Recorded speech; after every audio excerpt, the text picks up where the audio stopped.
Let's bring in Graham Perrott and Jason Falinski now.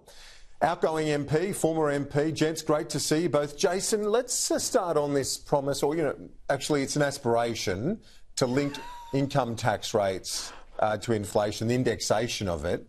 What do you make of that, the fact that it was floated in The Australian today just before Easter? I would have thought an ambitious idea like that, you probably should have started seeding the ground for it many months ago. Yeah, you really should have. I mean, look, this has been going on for years, Kieran. The fact is that Australia has one of the highest income taxes in the world.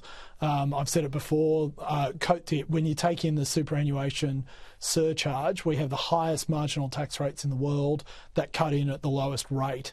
So people don't realise how over-reliant we are on income tax. And often you have, so the tax cuts that Jim Chalmers talked about in his budget, that's giving us back $5,000, but the vast majority of us will be paying $25,000 more because of bracket creep. That's where the real tax increases have been happening in Australia. Why is Peter Dutton announcing it so late in the piece? Because there's been and say for defence funding, hasn't been announced yet. This is a coalition equity. It seems that a lot of it is just being left to a minute to midnight. I'm befuddled, to be honest, as to some of the strategy here, Jason. Yeah, look, I've got to say that in people's defence around bracket creep, it's something that we've been talking about since Malcolm Fraser was Prime Minister. But in terms of defence spending, look, maybe it was because the research showed that people were concerned about defence, but not necessarily about spending. And as Richard Miles was saying to you earlier, look, spending's up. The real problem is not how much we're spending on defence. The fact is we just can't get these projects into the water, into the silos, into the hands of soldiers. And I think what we really need to focus on in the next 3 years, not just in defence, but across the board, is how we can get taxpayer money to actually deliver more than it currently is at the moment. Graham Perrott, how do you see the campaign at this stage? All the polls suggesting there's been a shift towards the government in recent days. I spoke to Kos Samaras earlier from Redbridge, Graham. He says he's got some numbers out at the weekend, which also shows a softening in the coalition vote in Victoria, where they need to make up a lot of ground. Yeah, look, and just having watched the length of that interview with Mr Dutton, I'm not sure how he's going to try and win those crucial teal seats that Jason understands even better than me. If that was his pitch, that was...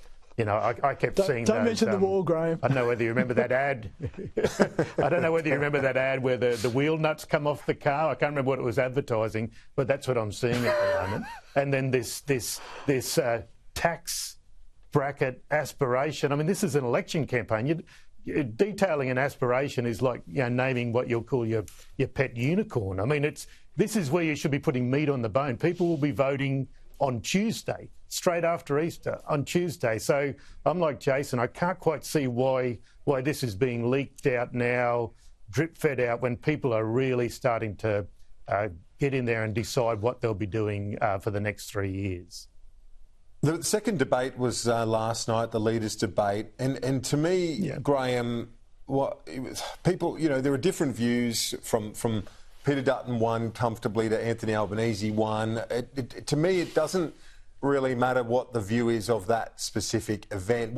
The key thing is that there wasn't any gaffe, any terrible, appalling gaffe like we saw last year with Joe Biden at the presidential, debates. There was nothing of that magnitude, nothing that's going to shift the trajectory of voter sentiment.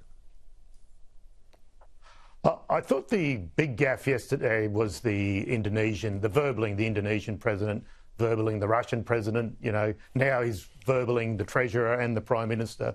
I mean, if he's not verbaling, he doesn't really have much to say. So I do agree with that debate. I do, Kieran, maybe because in your debate you had the punters asking the questions. It was a slightly different format last night and was probably more to confirm where people were heading with the voting rather than all those swing votes that are there to be taken on the doors out in the marginal electorates.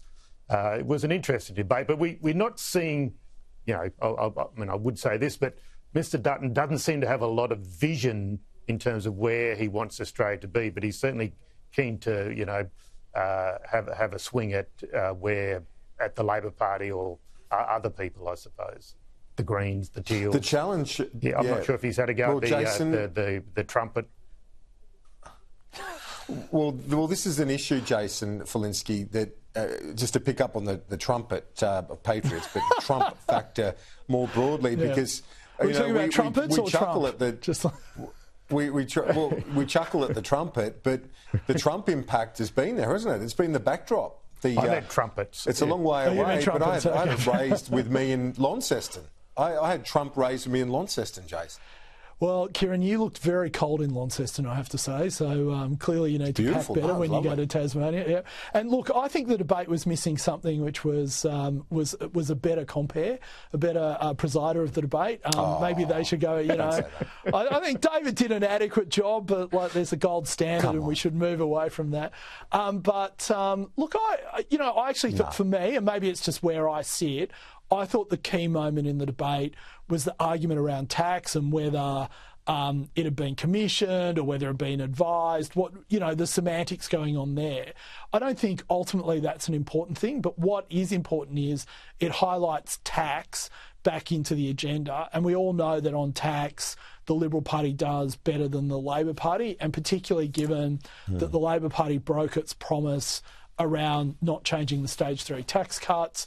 There's a material possibility that we end up with a hung parliament where you've got Teals who are in support of the unrealised capital gains tax, are in support of getting rid of the capital gains concession. Yeah, no, I get that. That's where you want the debate. But are people saying to you, Jason, I mean, they talk to all of us about politics, and as a former member, the uncertainty of Trump is feeding into the campaign, isn't it?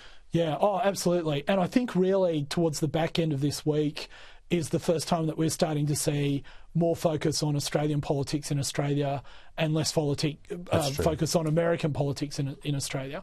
If that continues after Easter, I think we'll get a rebalancing of that. But there's absolutely no doubt that Donald Trump has been the 800-pound gorilla in the room for most of this campaign so far. Well, Jason Falinski, Graham Perich, I've got to, just quickly, Graham, if you've got 20 seconds, Oh, look, I think Mr Dutton did put on the orange bronzer for a while there, but then he's been scraping it off since things have gone haywire under President Trump. So I think that has been interesting to note.